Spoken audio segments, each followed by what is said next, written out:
imaginée et développée en Europe. Aujourd'hui sur Test Cars, je vous présente la nouvelle Hyundai i20 Active avec une garde au sol surélevée de 20 mm, également à l'intérieur une position d'assise surélevée pour une meilleure visibilité. A savoir que plus de 50% des composants extérieurs sont différents de l'i20 tout à fait classique, et on va s'intéresser tout de suite de plus près au design.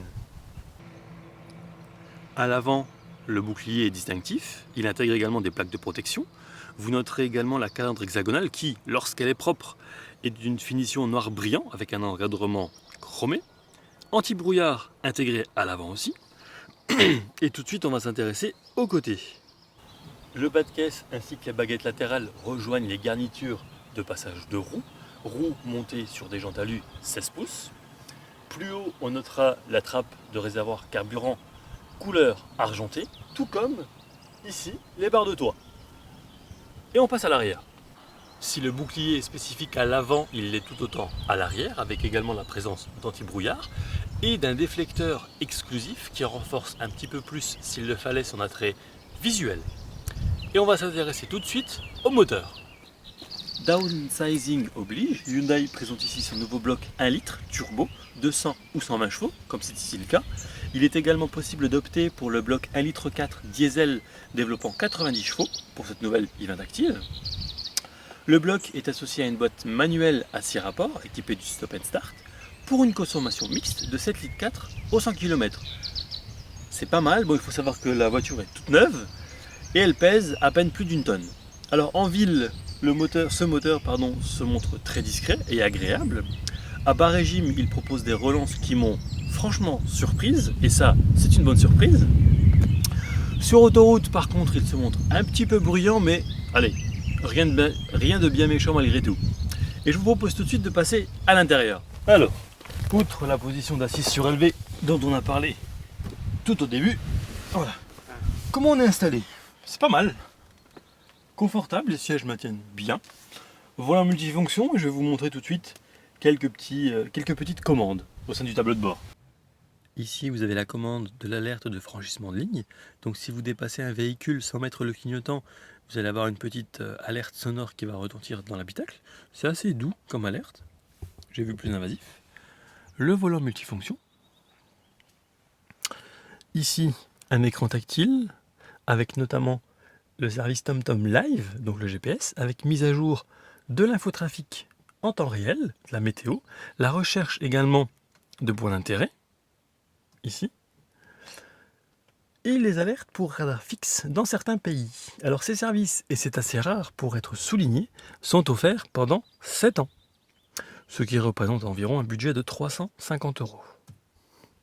En dessous de l'écran, on retrouve les commandes de clim, un petit peu plus bas les commandes de siège et de volant chauffant. En dessous encore deux prises allume-cigare, 12 volts, une prise USB auxiliaire, le pommeau, la commande pour le stop and start déconnectable et les radars. Double porte-gobelet et également hop, un vide-poche central. Alors quid de la place à l'arrière? Toujours le même principe, je ne modifie pas ma position de conduite.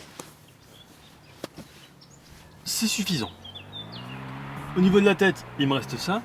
Au niveau des jambes, évidemment, je ne vais pas me balader comme ça à l'arrière. Mais comme ça, c'est nickel. Deux places à l'arrière, allez, disons 3, mais celle du milieu, c'est plus une place d'appoint. Et on passe tout de suite au coffre.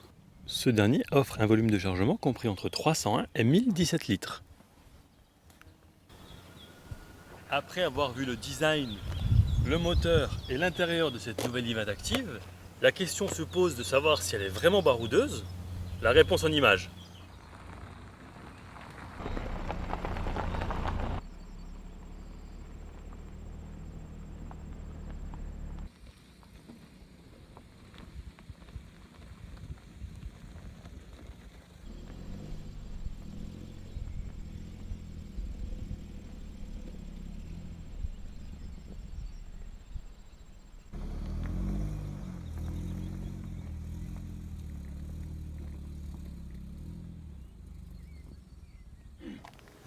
Disponible en 9 couleurs, vous aurez le choix entre 4 coloris d'intérieur, 2 niveaux de finition, Pop ou Joy.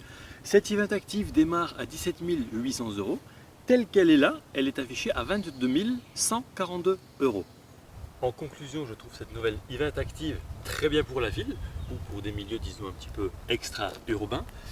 Seul bémol, allez, deux peut-être, le bruit sur autoroute et un prix que je trouve quand même un petit peu élevé malgré le fait qu'elle soit bien équipée. Pour cet essai, je tiens à remercier Autopolice Bertrange pour le prêt du véhicule, ainsi que CF Photographie pour les photos. Et vous retrouverez comme d'ordinaire l'essai complet sur Testcars, ainsi que sur les différents réseaux sociaux. Quant à nous, on se retrouve très vite pour un prochain essai. A bientôt!